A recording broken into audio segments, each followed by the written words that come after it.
My sister framed me for stealing $15,000. Turned our family against me, and I exposed her affair on video, watching her perfect life collapse in front of everyone slow. What's up, guys? I've been holding on to this for a while, and honestly, I'm still not sure how everything went so sideways. Let me back it up and start where this all began, my sister Mallory's wedding. It was a big deal. My parents practically bent over backward to make it the kind of event people would talk about for years. Mallory and Chase, her now husband, were on cloud nine. I'm not super close with Mallory, but I showed up, dressed sharp, smiled for the pictures, and stayed out of the way. That's just how I am. Low drama, keep it simple. The wedding itself went off without a hitch. Beautiful venue, expensive everything, and everyone was saying how perfect Mallory looked. I figured we were all getting along for once. The reception was wild in the best way. People danced, laughed, and made those cringy but sweet speeches that everyone secretly loves. Nothing felt off, no weird vibes, no signs of what was coming. If someone had told me that night my family would blow up in less than 24 hours, I would have laughed in their face. The next day, we all met up at my parents' place for a chill hangout, a post-wedding decompression, you know? Mom was on a high, replaying every detail of the day like she was narrating a wedding documentary. Dad was making jokes about how much it all cost, while Chase was quietly enjoying the praise for being such a great match for Mallory. I was just there for the food and to listen to the usual family banter. We were swapping funny dance floor moments and my uncle's terrible dad jokes when Mallory stood up abruptly. It wasn't weird at first. I figured she was about to make some cute thank you speech, maybe gush over Chase again. That's her thing, making sure all the attention stays on her. But to my surprise, she announced, "Jordan stole our honeymoon money. It's gone, $15,000. I didn't even understand what she said at first. I was waiting for her to laugh off the joke, but she was serious. I blinked, looking at her like she'd just spoken another language. Did she just say I stole 15 grand? From where? When? I couldn't wrap my head around it. Before I could even ask, she started laying it out. I counted it before the wedding, she said, looking straight at my parents. We had it in a safe place, and now it's missing. Jordan was the only one who could have taken it. He's been acting jealous ever since I got engaged. You've all seen it. Jealous? Acting out? What the hell was she even talking about? I sat there dumbfounded as she kept going. I didn't want to believe it either, but there's no other explanation. He had plenty of chances to sneak into our room while we were busy. Chase and I trusted him, and he betrayed us. I finally found my voice. What? Are you serious right now? I didn't take anything. I looked at my parents, hoping they'd step in, but they were already nodding along like this made perfect sense. Mallory, I don't even know where you kept the money. I didn't go near your room all night, I said, trying to keep calm, but my heart was racing. $15,000? Do you know how insane that sounds? But she didn't back off. You expect me to believe that? You were lurking around the hotel the whole time. Don't act like you don't know what I'm talking about. Lurking? I was literally at the front desk half the night, helping my cousin figure out his room situation. I had people around me the entire time, but apparently that didn't matter. Mallory wasn't letting this go. Mom jumped in. Jordan, this is serious. If you did something, now's the time to own up to it. We can work through it as a family, but you need to tell the truth. Mom, I didn't take anything, I said, frustrated that no one was even considering my side of things. Why would I steal from Mallory? That doesn't even make sense, Mallory answered for me. Because you've always been jealous. Ever since we were kids, you've hated when I got attention. Admit it, Jordan. You couldn't stand seeing me happy, so you decided to ruin it. I was completely thrown off. Jealous of what? Mallory, this is insane. I didn't even know you had a honeymoon fund. Dad chimed in, his voice steady but firm. Jordan, we've had enough. If Mallory says it's missing, then it's missing. She has no reason to lie about this. You've let us all down. What the hell, Dad? You're just going to take her word for it? I said, feeling my face get hot. I was literally at the front desk half the night, in full view of everyone. Ask anyone. Chase seemed unsure of my sister's claim. He tried to calm things down. Maybe we should take a minute and think this through. I don't think Jordan would do something like this, he said. But Mallory cut him off.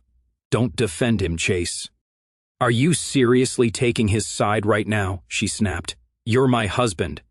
Act like it. Chase went quiet, and I realized I was completely alone in this. My parents were siding with Mallory without a second thought, and Chase wasn't going to stick his neck out for me. It didn't matter what I said or how absurd her story was. She'd already won. Dad stood up, signaling the conversation was over. You need to leave, Jordan. You've done enough damage. The room was suffocating. It felt like the walls were closing in. My heart was pounding so hard I could barely hear myself think. I tried one last time to reason with them, looking directly at my dad. Seriously? You're kicking me out over this without any proof? What the hell is wrong with you guys? I asked, still hoping someone would snap out of it and realize how ridiculous this was. But no one did. Dad's face hardened. He wasn't even looking at me like his son anymore. Jordan, enough. We've heard enough. You've embarrassed this family, and worse, you've hurt your sister on what should have been the happiest day of her life. I'm telling you, I didn't take a damn thing. How can you just decide I'm guilty without even asking questions? I responded. Mallory chimed in, her voice dripping with fake hurt. You're the only one who had the chance, Jordan. Stop trying to weasel your way out of it. Dad stepped closer, towering over me now, his voice low and cold. You're no longer my son. I don't have a son who steals from his family. The words hung in the air like smoke, choking me. I stared at him, waiting for him to take it back, to say something, anything that would fix what he'd just said. But he didn't. I looked around the room, desperate for someone to speak up, to stand up for me. Mom, Chase, even Mallory. But they were silent, and their silence was deafening. Mallory just sat there with this triumphant look, as if she'd finally gotten exactly what she wanted. You know what? I said, my voice shaking. Fine. Believe her lies, all of you. But don't come crawling back when you realize how wrong you are. I grabbed my coat and walked out, slamming the door behind me. My head was spinning, my chest felt like it was going to explode. But one thing was crystal clear. I was done. If they wanted to make me the villain, I'd let them. But this wasn't over, not by a long shot. Driving home that night felt like a blur. My head was pounding, and I couldn't stop replaying what had just happened. My family, my own parents, had kicked me out over a story Mallory made up. A story that didn't even make sense, if anyone thought about it for more than a second. How does someone casually steal $15,000 from a locked room at a crowded wedding? But logic didn't matter. She said it, and they believed it. Then a core memory clicked in my mind. This wasn't just random drama. This was about Grandma.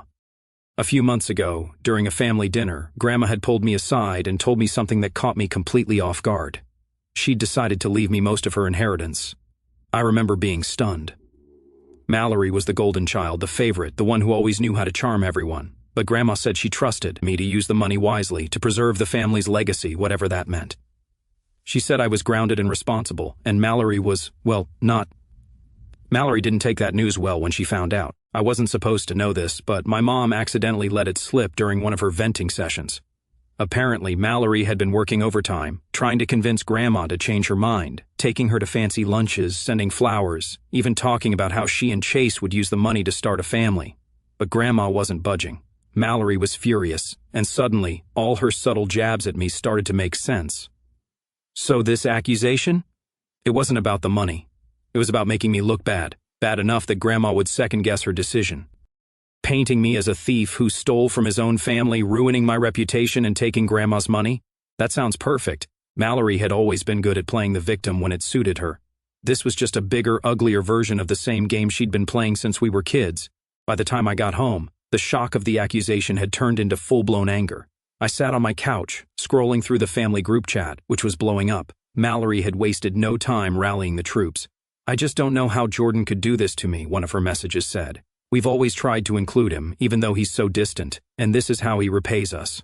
The replies were all the same. So sorry you're going through this, Mal, you're so strong, we're all here for you. It was like watching a group of people cheer on the wrong team. Nobody even bothered to ask for my side. Nobody cared. I threw my phone onto the coffee table. I couldn't let her get away with this. But what could I do? If I just told Grandma what was really going on, it would look like I was making excuses, trying to cover for myself. Mallory had set this up so perfectly, and I hated how well it was working. But I couldn't just let it slide. I had to do something. Staying silent wasn't an option. I was burning up inside, and the anger was getting harder to contain. My mind kicked into overdrive, plotting how to set boundaries with my family once and for all. If they wanted to play dirty, fine. I'm going to make them an offer they can't refuse. So I remembered something I'd seen months ago.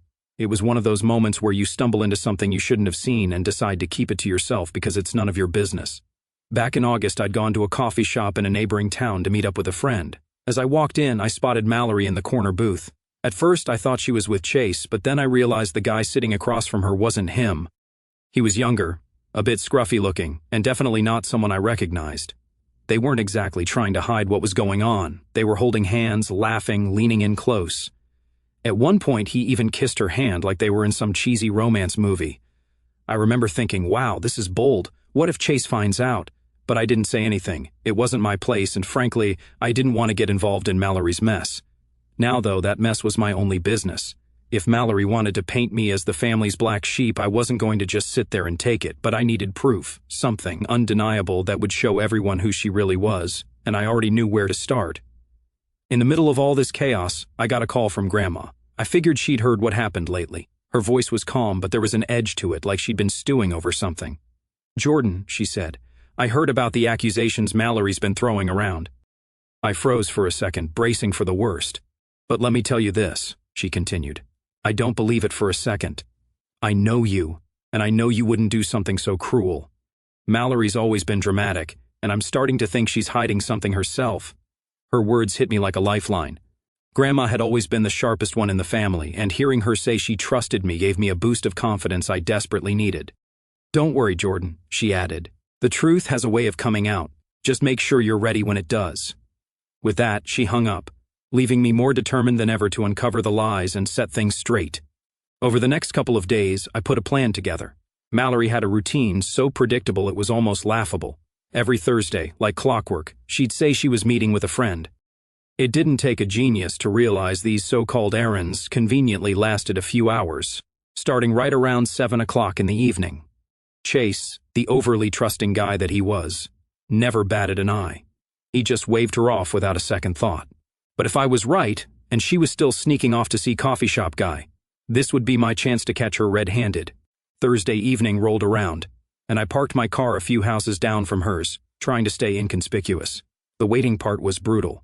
Every car that passed made me flinch, and I kept second-guessing if I was even doing the right thing. Spying on my own sister, it felt wrong, but so did being framed as the family thief. Desperate times, desperate measures. At exactly 6:45 in the evening, her porch light flicked on, and my pulse kicked into overdrive. I ducked down as Mallory strolled out in her usual casual but cute outfit, the kind that screamed she was meeting someone, not picking up groceries. She glanced around quickly, got in her car, and backed out of the driveway. I gave her a head start and then followed, keeping my distance like I'd seen in those crime shows. She drove straight to the same coffee shop I'd seen her at before. I parked discreetly across the street and watched as she pulled into the lot. The same guy was waiting for her by the entrance. She got out of her car and they hugged, then kissed, the kind of kiss that would have made Chase throw up. Not a quick, friendly peck, this was full-on PDA. I pulled out my phone and started recording. If Mallory wanted to ruin my reputation, I wasn't about to play nice anymore. They went inside, and I stayed put, recording every move they made through the shop's big front window. They grabbed a table in the corner and settled in like it was date night. He kept leaning in close, touching her arm, whispering things that made her laugh. She wasn't acting like someone who'd just married the love of her life. After about 30 minutes, they left the shop, hugged again in the parking lot, and got into their separate cars. I waited until they were long gone before driving home, my heart racing the entire way, not because I was nervous, but because I finally had something to fight back with. I spent the rest of the night reviewing the footage, making sure everything was clear and undeniable. The video was gold. It showed everything: her car, her face, the guy, the kisses, the whole happy couple vibe. It was exactly what I needed. But I wasn't going to rush this. Mallory had blindsided me in front of the family, so it was only fair I returned the favor in the same way. I'd wait for the perfect moment, and when it came, there'd be no denying who the real villain was. While I waited for the perfect moment to blow up everything, and after piecing together Mallory's Thursday night routine, I realized I needed more than just the coffee shop recordings if I wanted to blow the lid off her lies. I needed to uncover the full extent of what she was doing.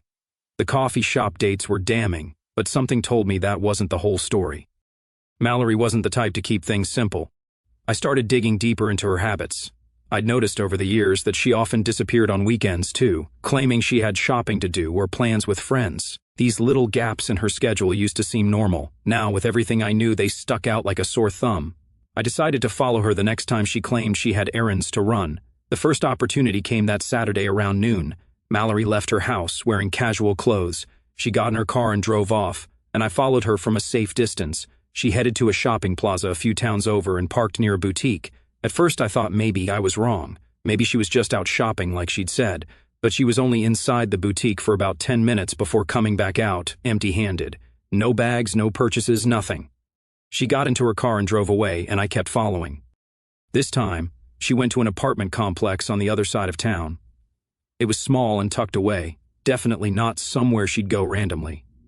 She parked her car and walked straight up to one of the units. What threw me off was how casual she was about it. She didn't knock or wait for someone to let her in. She had a key. She unlocked the door like it was her place and disappeared inside. I sat there in my car, staring at the apartment building, trying to process what I'd just seen. Was this where that guy lived? It had to be. There was no other explanation for why she'd have a key to a random apartment. I debated whether to get out and try to get closer, but I didn't want to risk her seeing me. Instead, I documented everything.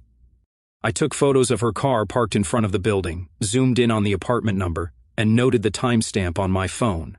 I waited for over an hour, watching, but she didn't come back out. Eventually, I left, but something about it didn't sit right. I couldn't shake the feeling that this was bigger than I thought, and I was finally starting to uncover the full extent of her lies. The next morning, I couldn't resist going back. I pulled into the same spot across the street, hoping to see if anything else would confirm what I was suspecting. Around 8 o'clock in the morning, the door to the apartment opened, and sure enough, the guy from the coffee shop stepped out. He stretched, looked around casually, and then hugged Mallory as she stepped out behind him. She got into her car and drove off. Of course, I got all of it recorded, and that was enough for me. Now it was showtime. Mallory had gone full scorched earth on me at the family gathering, so it was time to give her a taste of her own medicine. I came up with a plan, a family dinner to apologize and make amends. My parents were still furious, but after a lot of convincing, they reluctantly agreed. Mallory, on the other hand, jumped at the chance. She probably thought it was her moment to double down and drag me even further through the mud. What she didn't know was that this dinner was about to blow her perfect little act to pieces. The days leading up to it were brutal. I kept my head down and stayed silent, even as Mallory kept throwing digs in the family group chat, going on about how some people can't take responsibility for their actions. It was infuriating. She was soaking up the attention, and my parents were eating it up. Every time they sent a message like, "We're so proud of you, Mallory, for handling this with such grace," I had to stop myself from hurling my phone across the room. But I stayed cool. I knew it would be worth it. The morning of the dinner, I texted everyone in the group chat, including Chase. I told them I wanted to clear the air and explain myself. "I owe everyone an apology tonight," I wrote, "especially you, Chase." My mom replied first, saying they'd be there, but that I'd better have a damn good explanation. Mallory chimed in with her usual sarcasm, something along the lines of how she hoped I was finally ready to confess. My dad said, "This better be good, or don't bother showing up." Chase's reply was short and neutral, a simple thumbs-up emoji. Perfect. Everything was falling into place. I spent the day preparing. I loaded the video onto my laptop and double-checked the quality just to be safe. I printed out screenshots in case anyone tried to accuse me of faking it. By the time I arrived at my parents' house that evening, I wasn't nervous anymore. I felt like I was walking into battle, and for once I was ready to win. My mom opened the door, looking like she'd already decided I was guilty of everything Mallory had said. "Good," she said as I walked in. "We've been waiting to hear from you. Mallory's been so hurt by all this." I didn't bother responding. I just nodded and walked into the dining room, where the rest of the family was waiting. Dad was at the head of the table, looking serious. Mallory was sitting next to Chase, who looked like he'd rather be anywhere else. She gave me a fake smile, like she'd already won. "We're glad you were here," Mallory said, her tone dripping with condescension. "It takes a lot of courage to admit when you're wrong." I stayed calm. "Thanks for letting me come," I said, keeping my voice neutral. "I just thought it was important to talk about everything that's been going on." I stared at Mallory dead in the eye. Dad leaned back in his chair, crossing his arms. "Well, let's hear it. What do you have to say for yourself?" The room was tense, everyone's eyes on me. I took a deep breath and began. "First of all, I want to say that I'm sorry for how things turned out. I know you're all angry with me, and I understand why. But I've been thinking about everything that's happened, and I realized there's something I should have said sooner, something I've been holding back." Mom chimed in, trying to play the mediator. "Jordan, if you've made mistakes, we can forgive you. But you need to own up to what you've done." "I completely agree," I said. "Everyone deserves the truth, and that's exactly why I wanted this dinner, to lay everything out and make sure there are no more questions." I opened my bag and pulled out my laptop, placing it carefully on the table. Mallory's confident smirk faltered. "What's that supposed to mean?" she asked, her voice tinged with nervousness. It means, I said evenly, that it's time everyone sees the full picture. You, Mallory, spent the last month accusing me of stealing, dragging my name through the mud, and turning this family against me. But tonight, we're putting all the cards on the table. I opened my laptop, clicked the first video file, and turned the screen toward the family. This, I said, is what I've been holding back. The video began to play, showing Mallory pulling into the coffee shop parking lot. Her mystery man was already waiting for her. They embraced, kissed, and walked inside together, looking every bit like a couple. The room went silent.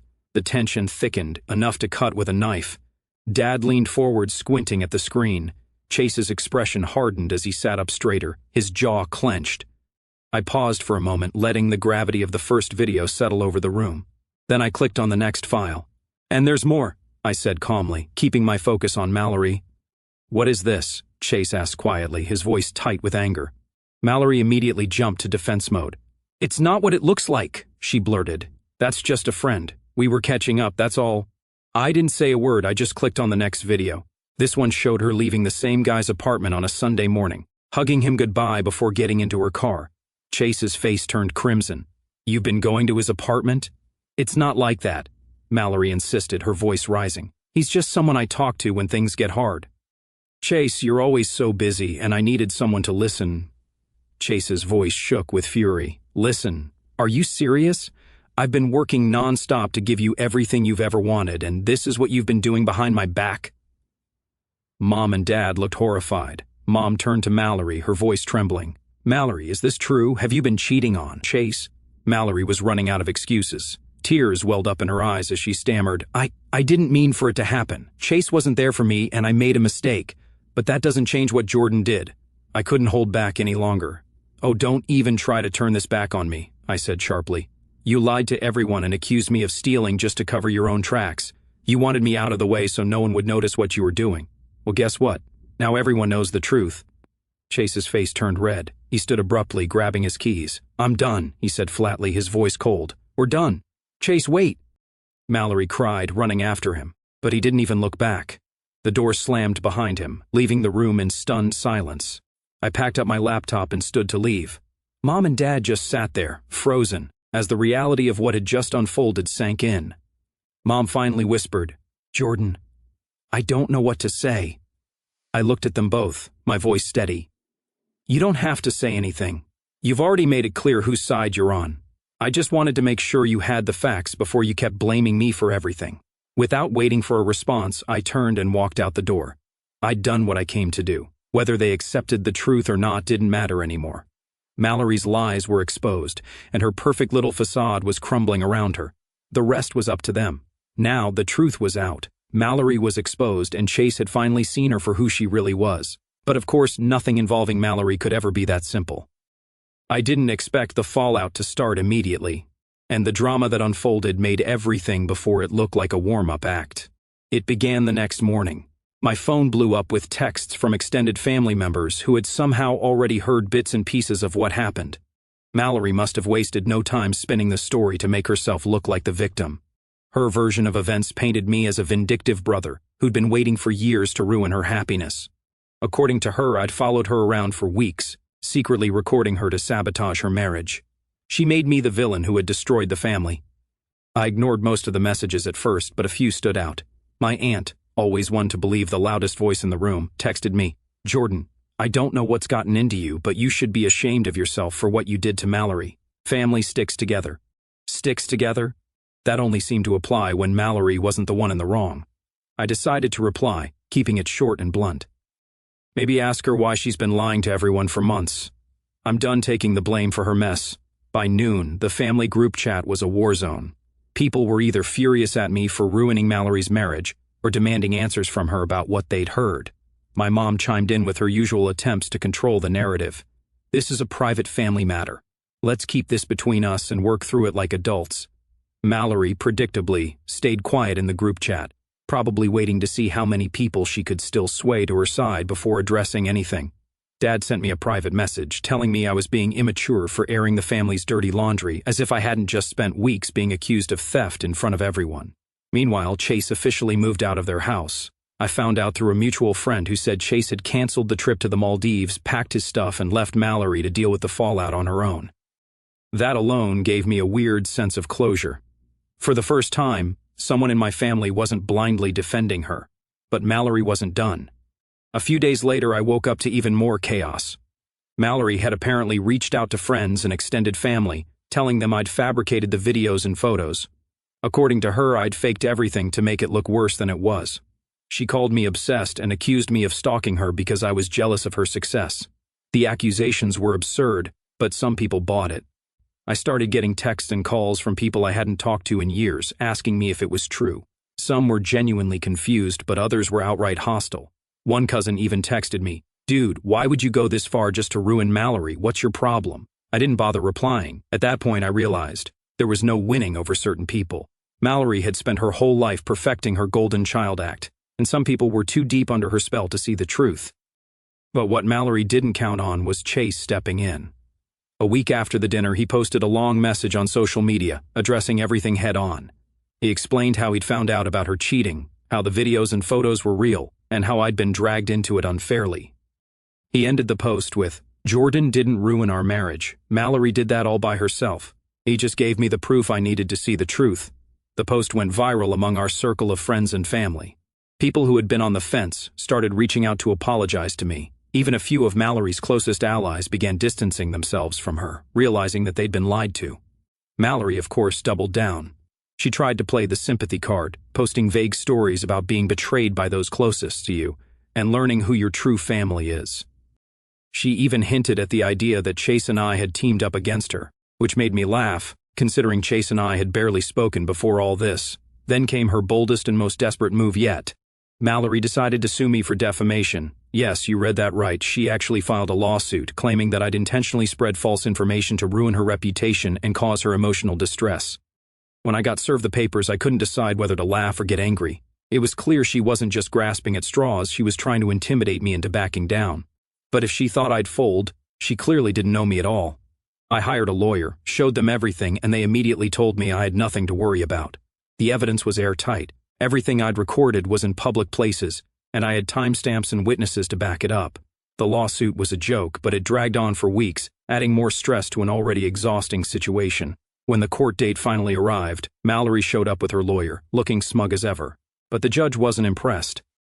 My lawyer presented the videos, photos, and even Chase's testimony, which left no room for doubt. Mallory's claims fell apart almost instantly, and the judge dismissed the case, ruling that the evidence was both truthful and relevant. But the real moment of satisfaction came when the judge addressed Mallory directly. This court does not take kindly to baseless accusations and attempts to manipulate the legal system for personal gain. I urge you to reflect on the decisions that led you here today. Mallory left the courtroom humiliated, but the damage to her reputation was already done. Chase had cut ties completely. Most of the family was now on my side, and even her closest friends were keeping their distance. She thought she could destroy me to protect her own secrets, but all she did was expose herself in the process. After the court case, everything went quiet for a while. Mallory disappeared from the family scene entirely. She didn't show up for Sunday dinners, didn't respond in the group chat, and didn't post her usual curated updates on social media.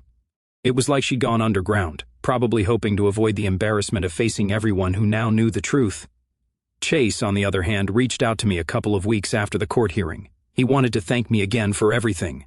"You didn't have to do what you did," he said over the phone. "I can't imagine how hard it must have been to deal with all that while she was throwing you under the bus." "It wasn't easy," I admitted, "but I couldn't just let her ruin my life while she got away with everything. I'm glad you finally saw her for who she is." He laughed bitterly. "Yeah, better late than never, I guess." He went on to tell me he'd finalized the separation and was moving into a new place across town. Mallory had been trying to contact him, begging for another chance, but he was done. "I deserve better," he said, and I couldn't agree more. The family, meanwhile, was still figuring out how to handle the fallout. Mom and Dad were embarrassed, though not exactly apologetic. One evening, Dad called me out of the blue. "We've been thinking about everything," he started. "Your mother and I feel terrible about how we treated you. We should have given you the benefit of the doubt." I didn't say anything at first, letting the silence hang. "You think?" I finally said. He sighed. "We made a mistake, Jordan. Mallory had us convinced. You know how she can be." That was their excuse. Mallory had tricked them. Not that they'd failed me as parents or refused to hear my side of things, just that Mallory had been too convincing. It wasn't the heartfelt apology I'd hoped for, but I wasn't surprised. I appreciate you saying that, I replied. But it's going to take some time for me to trust you again. You didn't just side with her, you threw me under the bus without even giving me a chance to explain. Dad didn't argue. I understand, he said. We just hope we can move past this eventually. I wasn't sure if we could, but I didn't say that. I just told him I'd think about it and hung up. The group chat, once a hotbed of drama, had gone eerily silent. Most people weren't sure what to say anymore. A few family members reached out privately to apologize for believing Mallory's lies, but it felt hollow. They'd all been so quick to turn on me when she pointed the finger. Now that the truth was out, they wanted to sweep it under the rug and pretend everything was fine. One person who didn't reach out was Mallory herself. She stayed completely silent, which was both surprising and unsurprising at the same time. She wasn't the type to apologize, at least not unless it benefited her somehow. I heard through the grapevine that she'd moved out of state, claiming she needed a fresh start. From what little I've gathered, her life hasn't been great since everything fell apart. She lost a lot of friends after the truth came out, and Chase's social media posts made it clear he'd moved on and was living his best life without her. The last update I heard about her was that she was struggling to find steady work. Word had gotten around about the court case and people were hesitant to trust her. As for me, I've kept my distance from most of the family, not because I'm holding a grudge, but because I'm done putting myself in situations where people don't have my back. One day, Grandma called me. I just wanted to check in, she said. You've been through a lot lately. Talking to her was a breath of fresh air. She'd always been the one person in the family who saw through Mallory's facade, and it was comforting to know she still believed in me. You did the right thing, Jordan, she said. Don't let anyone make you feel guilty for standing up for yourself. Thanks, Grandma, I said. That means a lot. I wish I could say everything went back to normal after that. But the truth is, some things never fully heal. There's still a weird tension whenever I see my parents, and I doubt Mallory and I will ever have a real relationship again. But at the same time, I feel like I finally stepped out of her shadow. For years, Mallory was the golden child, the one who could do no wrong, no matter how badly she messed up. But now, everyone knows the truth. She tried to ruin me, and in the end, she ruined herself. I don't regret what I did. Mallory chose this war, and I made sure she couldn't win it. She might have thought she was untouchable, but the truth has a funny way of catching up to people. And for the first time in a long time, I feel like I can finally move forward without her lies hanging over me. Thank you guys for sticking until the end.